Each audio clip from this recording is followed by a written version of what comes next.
La saison 5 atteint sans conteste son point le plus bas avec l'épisode 4. Incohérence, nouvel ennemi et la vérité sur le petit soldat enfin révélée. Tu vas m'écouter très attentivement. Tu vas l'aimer, cette histoire, c'est garanti. Bagarre, duel, torture, vengeance, géant, monstre, poursuite, évasion, grand amour, miracle. Comme je l'ai déjà souligné, le problème de la saison 5, en résumé, est que la série a établi l'ampleur de son conflit final entre l'équipe de Butcher et du Protecteur, et qu'elle s'efforce maintenant de retarder et d'éviter l'affrontement final. Cette semaine, les personnages des deux camps se rendent au mystérieux Fort Harmony, à la recherche d'échantillons de la fameuse formule V1. Si le scénariste avait un message à faire passer, le titre alternatif de l'épisode 4 aurait pu être « Problème paternel ». Tous les personnages ont des problèmes avec leur père. On pense notamment à Annie, le Protecteur, et Ryan. Il y a même un personnage nommé Ophaser, pour ceux qui aiment les thèmes abordés de manière aussi explicite que possible. L'épisode 4 est davantage axé sur les personnages que sur l'action, et se concentre plus particulièrement sur les boys. Étant donné que l'épisode précédent était centré sur le Protecteur, il est logique de se recentrer sur nos héros pendant un moment.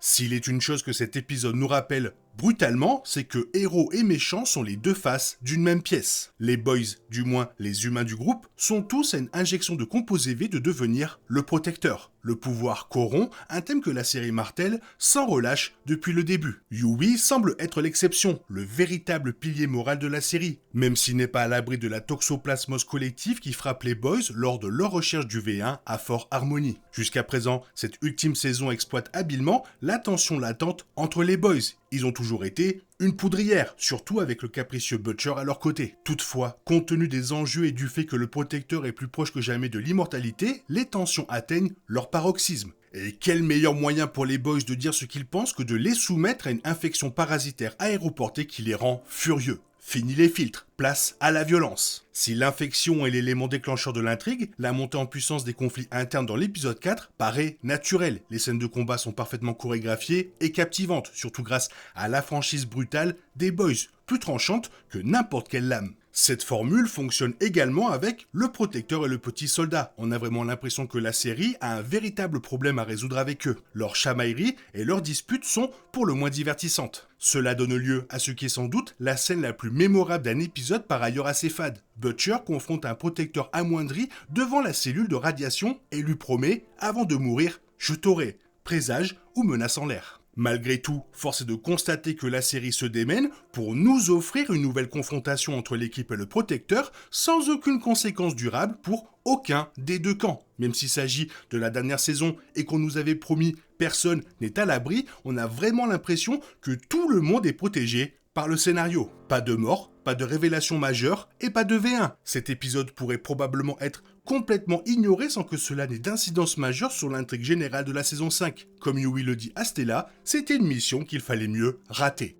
Et les conséquences sont tout aussi intrigantes. La crème refuse de se rétracter, mais affirme que tout va bien entre lui et Butcher. Il sait que Butcher est le meilleur espoir du groupe pour vaincre le Protecteur. Yui et Butcher restent brouillés. Comme d'habitude, Yui désapprouvant farouchement les méthodes dangereuses de Butcher. Kimiko et le Français se réconcilient, mais leur conversation les laisse dans une situation délicate, et l'avenir de ce couple chouchou des fans semble vraiment compromis. Kimiko confie avoir surmonté son traumatisme et aspire désormais à la paix. Or, le Français s'épanouit dans le chaos. Que va-t-il advenir d'eux? Et il y a là un signe avant-coureur. Si elle survit à l'inévitable affrontement final, Kimiko pourrait facilement disparaître et vivre le reste de sa vie dans une quiétude absolue. Le Français, quant à lui, a entrepris une véritable rédemption cette saison. Kimiko l'aide à devenir meilleur, c'est certain, et dans cet épisode, il connaît enfin son arc narratif héroïque. Quiconque possède un minimum de culture cinématographique sait que la rédemption d'un personnage signifie généralement qu'il ne lui reste plus longtemps à vivre. Alors bien sûr, je peux me tromper et il pourrait survivre, mais Eric Kripke et son équipe suivent une évolution de personnage malheureusement trop classique pour le Français. Cette série est déjà d'une violence extrême et rares sont les personnages à l'abri des scénaristes, mais il serait agréable que Kimiko et le Français,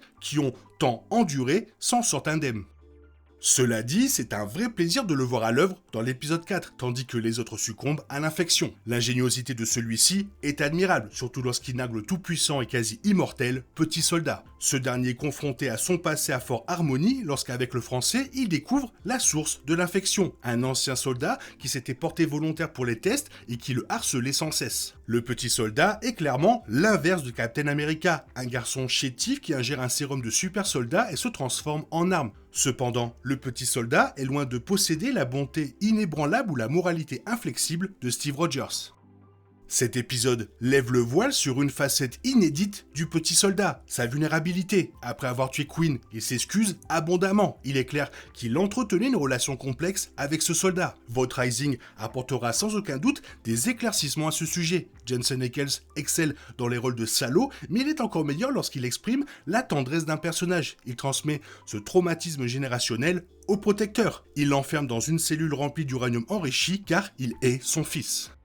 Pendant ce temps, Annie se réconcilie avec son père biologique. Elle découvre enfin la vérité sur les raisons de son départ. Elle et sa mère, leurs retrouvailles empreintes de tragédie, sont comme une tentative de rattraper le temps perdu, surtout en cette ère de dystopie. Dans cet épisode, Erin Moriarty interprète avec brio les tourments de Annie. Elle a l'impression de reproduire les erreurs de son père. Peut-être cette tendance à la fugue est-elle héréditaire. Son père lui apporte un éclairage précieux et nous rappelle pourquoi nous luttons pour la justice. L'amour est la réponse. C'est une lueur d'espoir dans un océan de désespoir. Et comme il le dit à son ami policier qui tente d'arrêter Annie, si les gens de bien cessent de se battre pour la justice, que reste-t-il? Les scènes de Annie avec son père offrent une parenthèse bienvenue, contrebalançant la noirceur du récit à Fort Harmony. Elle conclut également de manière satisfaisante cette partie de l'histoire de Annie.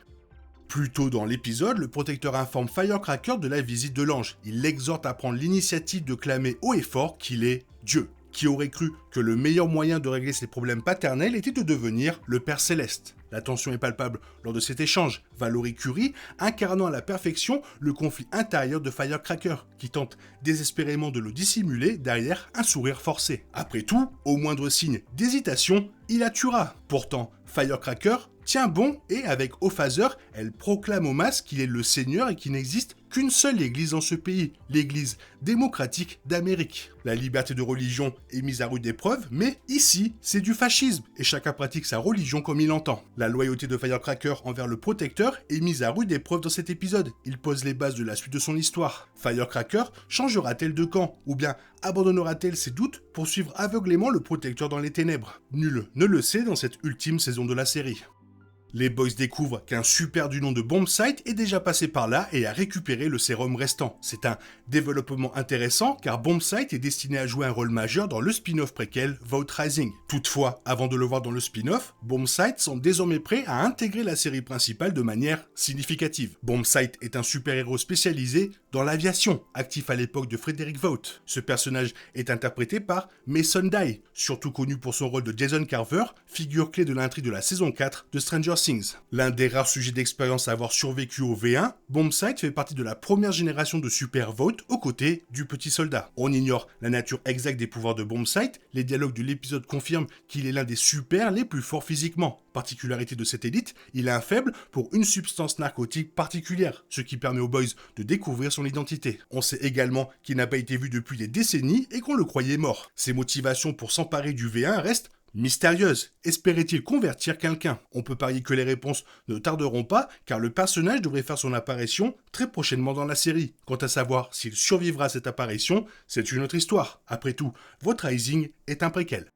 Le protecteur est depuis longtemps considéré comme le meilleur personnage. Malheureusement pour lui, il est aussi le plus instable de la série, et certains de ses plus fidèles alliés commencent à s'inquiéter de sa soif de pouvoir grandissante. Comme le montre cet épisode, Sage fait partie de ceux qui ne veulent pas qu'il devienne immortel. Elle complote désormais activement contre lui. Son premier coup est d'autant plus magistral qu'elle manipule le petit soldat pour qu'il rejoigne le protecteur dans la mission de Fort Harmony afin de la saboter, prenant ainsi enfin parti. Jusqu'à présent, Sage se contentait d'accumuler pouvoir et luxe luxe tout en acceptant les excentricités du protecteur. Il semblerait qu'elle en ait enfin assez, et compte tenu de son intelligence hors du commun, cela pourrait être une très mauvaise nouvelle pour lui. Tout au long de la saison, Sage est de plus en plus mal à l'aise face à lui. À présent, sa frustration a atteint son paroxysme. Bien que le plan de Fort Harmony n'ait pas été aussi fructueux qu'elle aurait souhaité, cela ne fera que renforcer son engagement. Après tout, elle ne peut pas être sûre que le petit soldat révélera son rôle dans cette affaire. Elle pourrait bien se rendre compte qu'elle est de plus en plus menacée. Autrement dit, la seule option qui reste à Sage est peut-être de s'en débarrasser au plus vite, ne serait-ce que pour l'empêcher de lui faire subir le même sort. Quoi qu'il arrive, le combat promet d'être passionnant.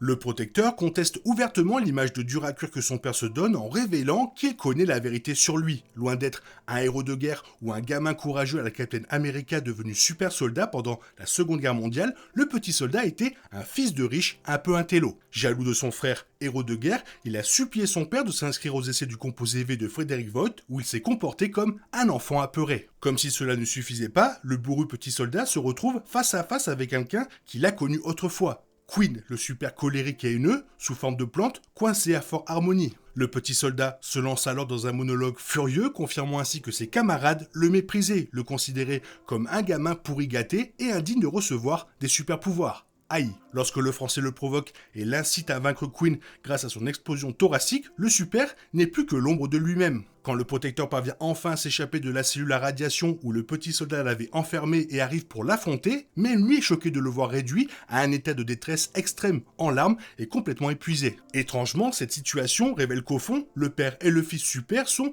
bien plus semblables que les fans ne l'auraient jamais imaginé. Tous deux affichent une force de caractère impressionnante, mais se sentent secrètement inférieurs. Le protecteur souffre d'un sentiment d'abandon et d'un manque de confiance en lui qui alimente ses délires de grandeur. Quant au petit soldat, derrière ses airs de dur à cuire, il cache une profonde insécurité, née de la conscience d'être un imposteur. Cette révélation rapprochera-t-elle le père et le fils? Il est trop tôt pour le dire. Pour l'instant, le protecteur semble prêt à enterrer la hache de guerre. Si le petit soldat est prêt à faire de même, les boys risquent de passer un sale quart d'heure.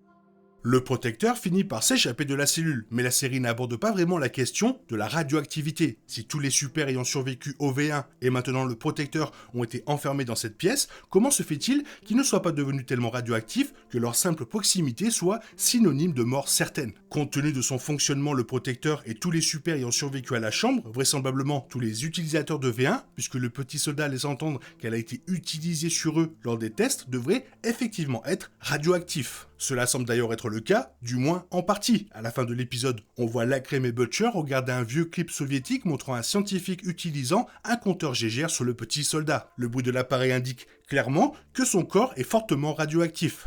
Mais à quel point un super est-il radioactif après un séjour dans cette cellule? Cela dépend du niveau de radiation auquel il a été exposé. Si l'histoire de l'arme nucléaire racontée par le petit soldat n'était pas une exagération et que le piège simule réellement une explosion nucléaire, alors les effets persisteraient certainement après la sortie du super de la cellule. La contamination par retombées radioactives peut persister pendant des années, voire des décennies, confirment Ferenc Danolki-Veres et Richard Wolfson dans leur ouvrage Nuclear Choice for the 21st Century. L'auteur ajoute que les principaux effets létaux durent de quelques jours à plusieurs semaines. Alors, qu'est-ce que cela signifie pour le protecteur? On suppose qu'il a passé au moins quelques heures dans le piège, puisque les boys ont le temps de mener à bien leur mission et de s'échapper sans qu'il les repère et les élimine immédiatement avec son laser. Est-il devenu radioactif? Ce retournement de situation aura peut-être un impact sur l'intrigue au fil de la saison 5, mais pour l'instant, elle semble assez incohérente.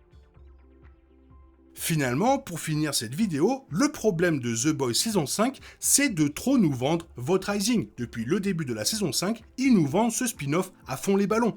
Par contre, nous, on voulait pas du Vogt Rising, on voulait la saison 5 de The Boys. Là est le problème. Toi, qu'est-ce que tu en penses? Qu'est-ce que tu penses de tout ça? Quelles sont tes théories? Fais-le moi savoir dans la zone commentaire. Sinon, comme d'habitude, bisous bisous, bye bye. T'es toujours là, toi? C'est fini. Rentre chez toi. Allez, dehors. Daï, daï, daï.